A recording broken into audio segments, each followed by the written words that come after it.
রাজধানীতে সকাল থেকে ঝরছে বৃষ্টি। সকাল 6:45টার দিকে অঝোরে বৃষ্টি নামে, চলে 7টা পর্যন্ত। বৃষ্টির পানি জমে ঢাকার বেশিরভাগ সড়কে।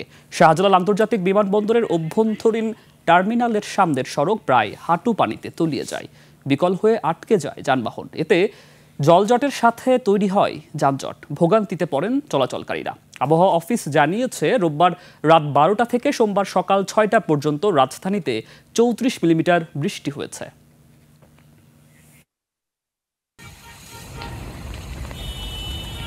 শাহজালাল আন্তর্জাতিক বিমানবন্দরে আছেন সহকর্মী ইমন চৌধুরী, যুক্ত হচ্ছি তার সাথে।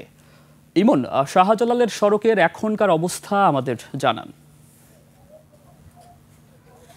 সুকান্ত, আপনাকে ধন্যবাদ। সুকান্ত, যেমনটি বলছিলেন, আসলে রাতভর বৃষ্টি শেষে আমরা যেটি দেখতে পেয়েছি, ঠিক সকাল থেকেই কিন্তু এই যে হযরত শাহজালাল ইন্টারন্যাশনাল এয়ারপোর্ট রয়েছে, সেই এয়ারপোর্টের অভ্যন্তরীণ যে টার্মিনাল সড়ক রয়েছে, সেই সড়কটি কিন্তু হাঁটু সমান পানি আমরা দেখতে পেয়েছি। তবে সময় যত গড়িয়ে যাচ্ছে, বৃষ্টি থেমে গেছে, যার ফলে কিন্তু এখানের পানির স্রোত কিন্তু কমে এসেছে। আমরা দেখতে পাচ্ছি সকালে আমরা ভোরে এসে এখানে যেই পানির যত এখন সময় যত কমছে, পানি কিন্তু কমে এসেছে, কমে যাচ্ছে। তবে এই রুট দিয়ে আসলে চলাচলকারী যারা যাত্রী রয়েছেন,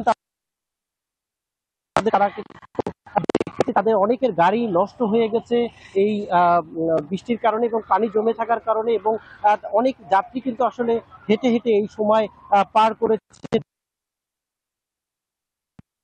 দেখতে পাচ্ছি যে বেশ কয়েকজন যাত্রী দাঁড়িয়ে আছেন। আমরা একটু জানতে চাই, আপনি কোথা থেকে এসেছেন এবং কি সমস্যায় ভুগছেন? কক্সবাজার থেকে আসছি। আধা ঘন্টা তো এমনি ফ্লাইট ডিলে ছিল। আর এখন তো দেখতেই পাচ্ছেন যে এই আন্তর্জাতিক মানের এয়ারপোর্ট যে রাস্তার যে কি অবস্থা, এটা আমরা আসলে প্রপার সমাধান চাচ্ছি।